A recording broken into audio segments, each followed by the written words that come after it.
So what communications mechanism is appropriate, when and who with?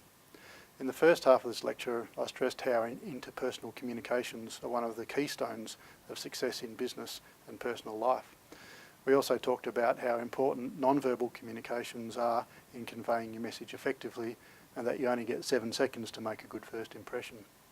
But interpersonal verbal communications are not always possible nor always appropriate in business management. We've already mentioned that due to those problems of non-verbal communication and differences in values, attitudes, cultural norms, and often the message sent in interpersonal communications is not the message received. Sometimes it's not even as subtle as a body language or interpretation problem. Sometimes there's just plain mistake in the message sent and or the message received. And this can be a very costly problem in an agribusiness context. So what are some of the other forms of communication we might use commonly in a business context?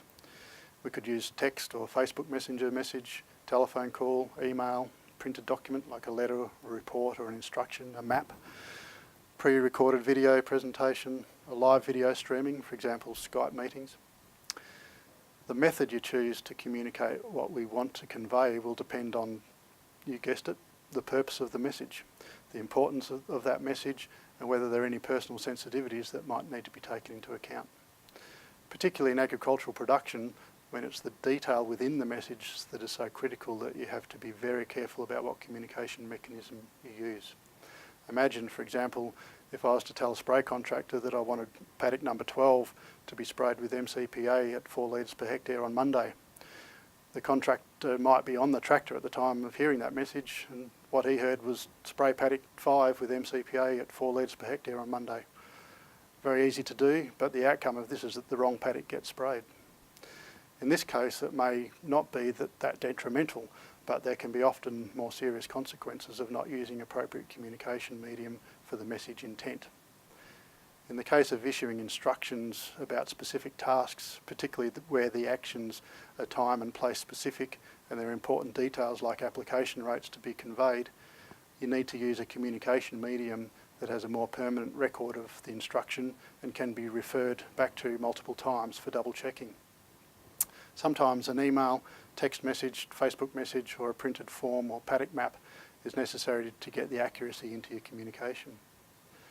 As mentioned earlier, particularly when there's going to be some emotional responses and reactions to your message that you're trying to send, or when you need to understand why people might be upset or angry, it's really important that you consider how you will manage the personal sensitivities in that mix of communication mechanisms that you'll choose. For example, just like I hope you wouldn't tell your girlfriend or boyfriend that you're dumping them by text message, so too you can't tell someone that you want to end their employment by text message. You would have to discuss this with them as well as putting the detail in writing. So particularly in contract management, human resource management, customer negotiations and the like, it's really important that you consider what mix of interpersonal and other communications mechanisms you might use to ensure that there's clarity in the message sent and the message received. It's over to you again now to do some reflection in your portfolios. I've set 4 scenarios for you to consider. I'd just like you to jot down a few dot points about what forms of communication might be appropriate. What forms of communication might you use in each of those 4 cases? You need to check if an employee is coping. You've noticed that they've been turning up late for work and not really engaging. You need to issue some specific instructions to an employee or contractor about time and place specific works.